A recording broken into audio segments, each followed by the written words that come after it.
আমার হাতে দেখতে পাচ্ছেন ডিম।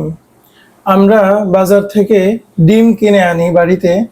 বাড়িতে ডিম আনার পরে দেখি ডিম নড়ে। অনেক সময় দেখা যায় আমরা ডিম কড়াইতে দেওয়ার পরে, ভেঙে কড়াইতে দেওয়ার পরে এই ডিমটা নষ্ট আমরা পাই। তো এই ক্ষেত্রে আমরা কি করতে পারি? অনেক সময় আমরা বিক্রেতার কাছে যদি নিয়ে যাই যে ভাই, আপনার ডিম তো নড়ছে, এই ডিম তো পচা, তো অনেক সময় বিক্রেতা ফেরত নিতে চায় না। তো এই ক্ষেত্রে ইসলামিক সমাধান কি?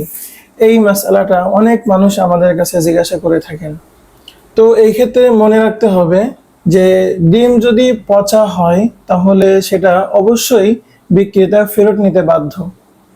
সে যদি ফেরত না নেয়, সে ডিম যদি পাল্টে না দেয়, অথবা ডিমের সেই টাকা যদি সে ফেরত না দেয়, তাহলে সে গুনাহগার হবে। সে অন্যায়ভাবে অন্যের মাল আত্মসাৎকারী বলে গণ্য হবে। এই জন্য ডিম ক্রয় করার সময় আমরা দেখে ক্রয় করব। তো যে কোনো কারণে যদি বাড়িতে আসার পর ডিম নড়ে বা আমরা দেখি যে ডিমের ভিতরে রক্ত হয়ে গেছে বা অন্য কোনো সমস্যা, তাহলে আমরা বিক্রেতার কাছে ওটা ফেরত নিয়ে যেতে পারি। এক্ষেত্রে বিক্রেতা ওটা ফেরত নিতে বাধ্য।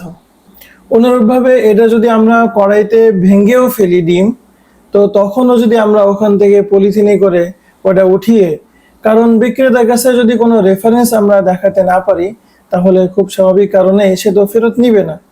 তো আমরা যদি ওই ভাঙ্গা ডিম ওইটাও যদি আমরা পলিথিনে করে বিক্রেতার কাছে গিয়ে দেখাতে পারি যে তোমার এই ডিম নষ্ট বের হয়েছে, তো সেক্ষেত্রেও বিক্রেতা এই নষ্ট ডিমের টাকা ফেরত দিতে বাধ্য। এর কারণ হলো, ডিম যখন পচা তখন এই ক্রয় বিক্রয় চুক্তি সংগঠিতই তো হয়নি। তো যেহেতু এই বিক্রয় চুক্তি সংগঠিত হয়নি, সেহেতু এটা এটা যদি আমি ভেঙেও ফেলি, সেক্ষেত্রেও বিক্রেতা এই ডিমের মূল্য ফেরত দিতে বাধ্য।